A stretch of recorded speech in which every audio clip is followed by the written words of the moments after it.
किशन और मोहन दो जिगरी दोस्त थे।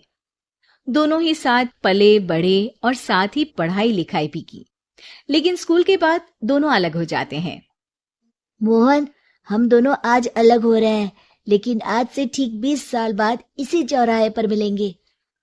दोनों एक दूसरे से वादा करके अलग हो जाते हैं। किशन दूसरे शहर में आगे की पढ़ाई करने चला जाता है, तो मोहन अपने पिता के साथ उनकी दुकान में हाथ बटाने लगता है। पिताजी, मैं भी किशन की तरह दूसरे शहर में पढ़ने जाना चाहता हूँ। उसके पिता एक शराबी इंसान थे। अरे बेटा, तू क्या करेगा शहर जाकर? अरे पढ़ाई करने के बाद किसी के ऑफिस में नौकरी है ना। अरे वो तुझसे ढेर सारा काम करवाएगा और बदले में 4 अठन्नी पकड़ा देगा। तो राजा है राजा। अपनी दुकान में बैठ बच्चा। पर पिताजी, ये गल्ला तोलना मुझे अच्छा नहीं लगता। अरे इसी गल्ले को तोल तोल कर तो मैंने तुझे पढ़ाया लिखाया, इस लायक बनाया, और आज तुझे ये गल्ला तोलना अच्छा नहीं लगता। ये बोलकर वो मोहन को एक जोर का थप्पड़ लगा देते हैं। मोहन को थप्पड़ से गुस्सा आ जाता है और वो घर छोड़कर चला जाता है। एक दो दिन भूखा रहने के बाद मोहन को पिता की बात याद आती है। ऐसा कौन सा काम है जिसमें खुद के लिए मेहनत करना और ज्यादा से ज्यादा पैसा हो? वो सोच में पड़ जाता है कि तभी उसे घोड़ों की आवाज आती है।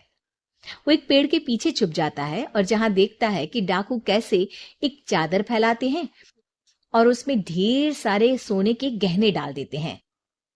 डाकुओं का सरदार बोलता है, चलो, एक दिन मेहनत की, अब बाकी के महीने राजा बनकर गुजारेंगे।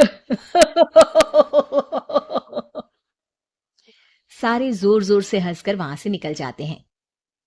अरे वाह, ये तो सच में बड़ा ही अच्छा बिजनेस है। फिर क्या था, मोहन ने छोटी मोटी चोरी का काम शुरू कर दिया। कभी किसी की चेन खींच लेता, तो कभी किसी की पॉकेट मार लेता। उसे इस काम में मजा आने लगा। वाह, ये तो अच्छा काम है। पिताजी ठीक कहते थे, कुछ नहीं रखा पढ़ाई लिखाई में, सारा वक्त पढ़ो, फिर किसी और के लिए काम करो, और महीने के अंत में वो पकड़ा देगा 4 अठन्नी। ना बाबा ना। धीरे धीरे समय बीतता जाता है और मोहन जाना माना चोर बन जाता है। लोग उसके नाम से कांपते और कोई भी पुलिस वाला उसे पकड़ ही नहीं पाता। सभी उसका चेहरा पहचानते, लेकिन वो कहाँ रहता है ये किसी को पता न था। फिर एक दिन वो भी आ जाता है जब मोहन को किशन से मिलने का दिन याद आता है। ओह, 20 साल बाद आज ही का दिन है जब मुझे अपने यार किशन से मिलना है। और फिर वो उस शहर में जाता है और चौराहे में खड़ा हो जाता है। काफी समय तक वो अपने दोस्त का इंतजार करता रहता है, लेकिन वो नहीं आता। मैं भी पागल हूं, किसे 20 साल पहले की बात याद होगी।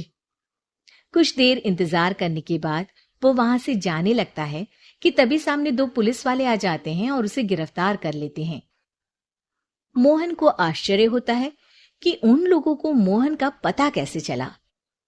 अब सुनो, तुम लोगों ने अब मुझे पकड़ ही लिया है, तो क्या मैं जान सकता हूं कि तुम लोगों को ये कैसे पता चला कि मैं यहां आने वाला हूं? उसमें से एक पुलिस वाला मोहन को एक लेटर देता है। मोहन लेटर खोलता है जिसमें लिखा होता है, मेरे जिगरी दोस्त मोहन, मैं जानता था आज दुनिया यहाँ के वहां क्यों ना हो जाए, तुम यहाँ मुझसे मिलने जरूर आओगे। आज मन था कि मैं तुम्हें गले लगा लूं, लेकिन फर्ज की दीवार सामने आ गई। 20 साल बाद तुम एक मुजरिम के रूप में मेरे सामने खड़े थे। माफ करना दोस्त, देश के प्रति मेरा फर्ज मेरी दोस्ती के आगे छोटा पड़ गया। मोहन की आंखों में अब आंसू थे। वो चुपचाप वहां हाथों में हथकड़ी बांधे चला जाता है।